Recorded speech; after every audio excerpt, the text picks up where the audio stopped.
साथियों, कांग्रेस और उसके साथी दल हिंसा और अलगाववाद पर राजनीतिक रोटियां सेकते हैं। अभी कुछ ही दिन पहले जम्मू कश्मीर की विधानसभा में क्या हुआ,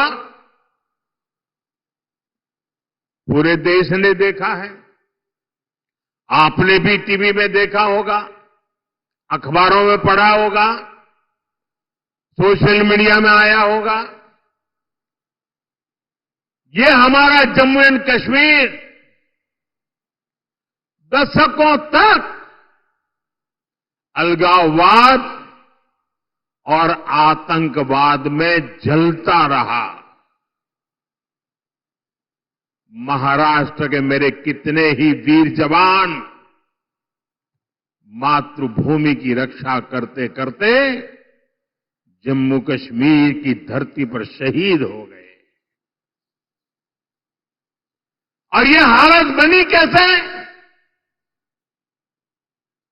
ये पाप पनपा कैसे? जिस कानून की आड़ में, जिस धारा की आड़ में ये सब हुआ,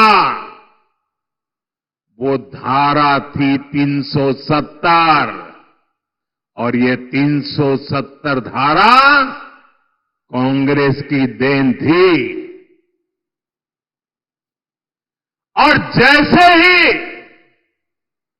हमने 370 को खत्म किया, कश्मीर को भारत और भारत के संविधान से पूरी तरह नाता जोड़ा। हमारे देश के बहुत लोगों को पता ही नहीं है, शायद आपके लिए भी बहुत सी जानकारी पहली बार होगी। बाबा साहब आंबेडकर ने जो संविधान बनाया, जो संविधान पूरे देश ने स्वीकार किया, लागू किया, लेकिन आपको जानकर के दुख होगा, इस संविधान की माला जपने वाले लोगों ने 7 दशक से भी ज्यादा समय जम्मू कश्मीर में बाबा साहब आंबेडकर के दिए हुए संविधान को लागू नहीं किया था। 7 दशक तक देश आजाद होने के बाद जब तक मोदी नहीं आया, तब तक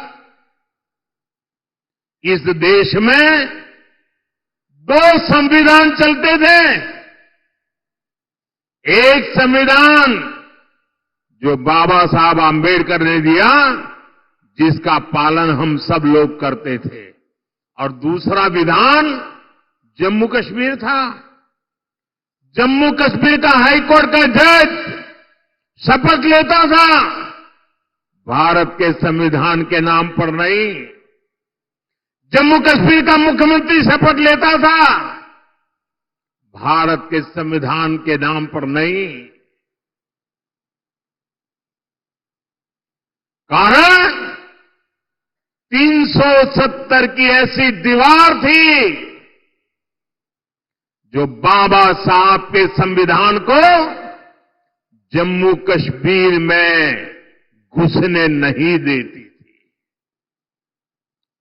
ये मोदी को आपने आशीर्वाद दिया और 370 को हमेशा हमेशा के लिए हमने जमीन में गाड़ दिया। दोस्तों, लेकिन कांग्रेस वालों को, उनके साथियों को ये बात पच नहीं रही है और इसलिए कांग्रेस और उसके साथी कश्मीर में फिर से धारा 370 वापस लाकर के लागू करने का प्रस्ताव सदन में लाए हैं, सदन में पास करवा रहे हैं। जरा कांग्रेस वालों को पूछिए, उनके साथियों को पूछिए कि जो धारा 370 खत्म हो गई, जिस जम्मू कश्मीर में भारत का संविधान पैर नहीं रख सकता था, उस जम्मू कश्मीर में भारत का संविधान पहुंचा। क्या आप फिर से इसको रोक लोगे? ये लोग वो काम कर रहे हैं जो काम पाकिस्तान चाहता है।